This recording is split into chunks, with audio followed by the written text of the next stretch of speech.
Bonjour à tous. Aujourd'hui, j'aimerais partager une évaluation de l'ambassadeur Chas Freeman, qui est intervenu plusieurs fois sur cette chaîne. Le 22 février, l'ambassadeur Freeman a prononcé les remarques suivantes, intitulées « La fin de la paix en Europe et l'ordre mondial dominé par l'Occident », lors d'une conférence internationale sur la fin du désastre en Ukraine, organisée par Radio Roma News TV.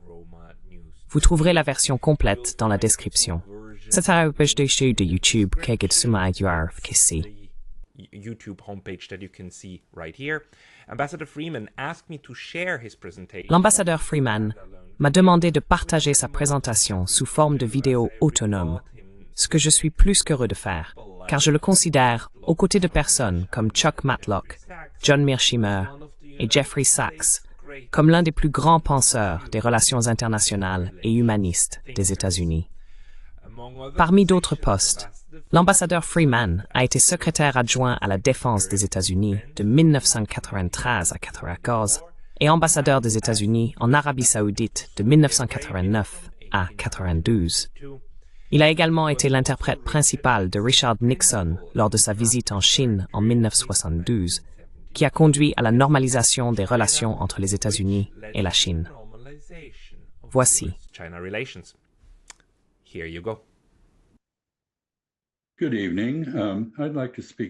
Bonsoir. J'aimerais vous parler ce soir de la question de la paix en Europe et de savoir si la domination de l'Occident sur le monde a maintenant pris fin. Les deux sont liés. La manière dont les guerres se terminent est importante. Les guerres napoléoniennes se sont terminées par la réconciliation des grandes puissances européennes, y compris les Français vaincus au Congrès de Vienne. Le concert inclusif de l'Europe qui en a résulté a assuré une longue paix, bien qu'imparfaite, qui n'a pris fin qu'avec la Première Guerre mondiale. Cette guerre s'est principalement déroulée en Europe. Elle a été suivie par l'exclusion vindicative de deux grandes puissances européennes de tout rôle ou engagement à maintenir la stabilité en Europe.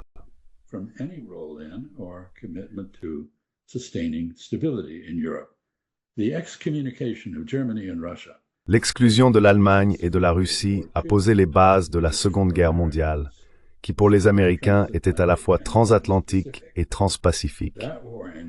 Cette guerre s'est terminée non par la paix, mais par une guerre froide, un ordre tendu mais stable, soutenu par la dissuasion mutuelle à travers la confrontation militaire entre l'Union soviétique et les États-Unis. L'échec à inclure un rôle pour la Russie en Europe proportionnel à sa puissance a de nouveau amené la guerre sur le continent. Les leçons de l'histoire sont claires. Il ne peut y avoir d'ordre stable en Europe qui exclut l'une de ces grandes puissances. Ceux qui n'ont pas de moyens pacifiques pour garantir le respect de leurs intérêts de sécurité ne verront aucune raison de ne pas utiliser la force pour les défendre.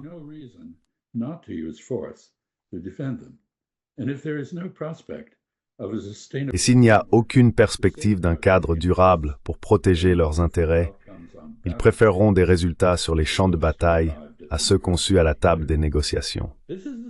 C'est l'histoire de la guerre en Ukraine.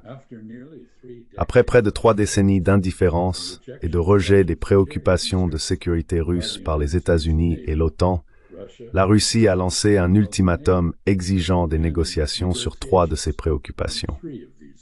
Premièrement, la neutralité de l'Ukraine, plutôt que son incorporation dans l'OTAN, une alliance fondée sur l'hostilité armée envers la Russie. Deuxièmement, le respect des droits linguistiques et culturels de la grande population russophone d'Ukraine.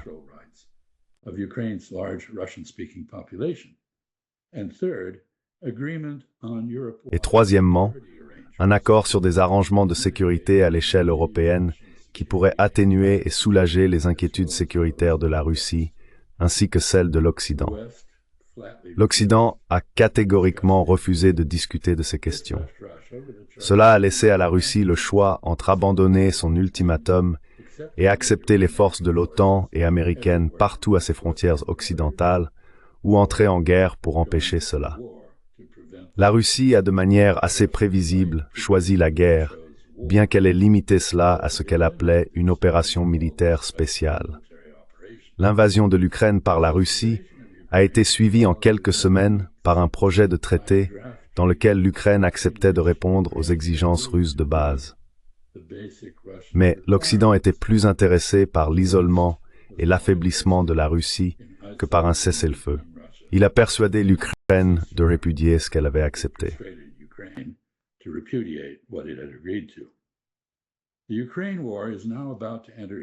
La guerre en Ukraine est sur le point d'entrer dans sa 4e année. Elle a été catastrophique pour l'Ukraine et humiliante pour l'Occident. L'Ukraine est à bout de souffle, dépeuplée, désindustrialisée, épuisée en main-d'œuvre militaire, dépouillée de sa démocratie, en faillite et territorialement réduite. Pendant ce temps, la Russie n'a pas été isolée ni affaiblie. Elle a continué à limiter ses objectifs, mais ses conditions de paix se durcissent. Les options de l'Ukraine continuent de se réduire. La Russie ne cessera pas d'insister sur une Ukraine qui ne la menace pas et sur un cadre plus large pour la paix en Europe. Il n'y aura pas de cessez-le-feu, ni de zone démilitarisée à la coréenne entre la Russie et l'Occident en Ukraine.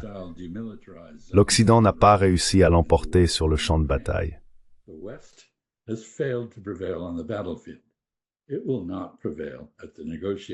Elle ne prévaudra pas à la table des négociations. L'alternative à la guerre en Ukraine n'est rien de moins qu'une paix qui établit des frontières convenues entre l'Ukraine et la Russie et empêche la division de l'Europe en blocs mutuellement hostiles. Pour y parvenir, la Russie et l'Occident devront chacun aborder et prendre des mesures pour atténuer les peurs et les suspicions de l'autre. Cela ne sera pas facile pour l'un ou l'autre camp, mais il est temps pour les deux d'essayer. Un accord pour mettre fin à la guerre a clairement été rendu plus difficile par les changements survenus dans le monde depuis son début. Les États-Unis sont devenus des violateurs en série du principe de pacta sunt servanda. Les accords doivent être respectés. Personne, et surtout pas la Russie, ne fait désormais confiance à Washington pour honorer sa parole.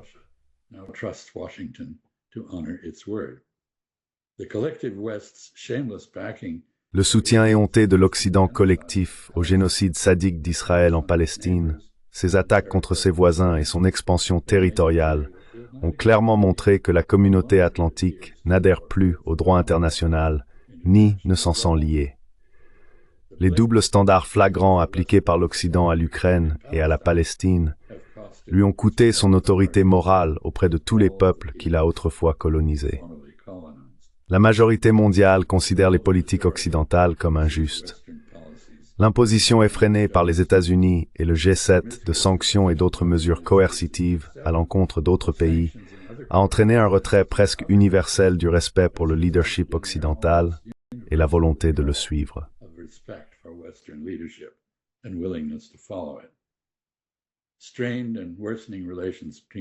Les relations tendues et en détérioration entre l'Occident et des puissances renaissantes comme le Brésil, l'Inde et la Chine, qui sont intéressées à aider à négocier la paix en Ukraine, garantissent qu'elles seront moins favorables à l'Occident qu'elles ne l'auraient été autrement. L'effet cumulatif de ces changements récents et d'autres dans l'ordre mondial sera soit un chaos croissant, soit l'émergence d'un nouveau système international dans lequel le respect renouvelé de l'égalité souveraine des nations et de leurs préoccupations en matière de sécurité remplacera l'anarchie mondiale actuelle. La manière dont la guerre en Ukraine se termine déterminera laquelle de ces alternatives régira notre avenir. Merci.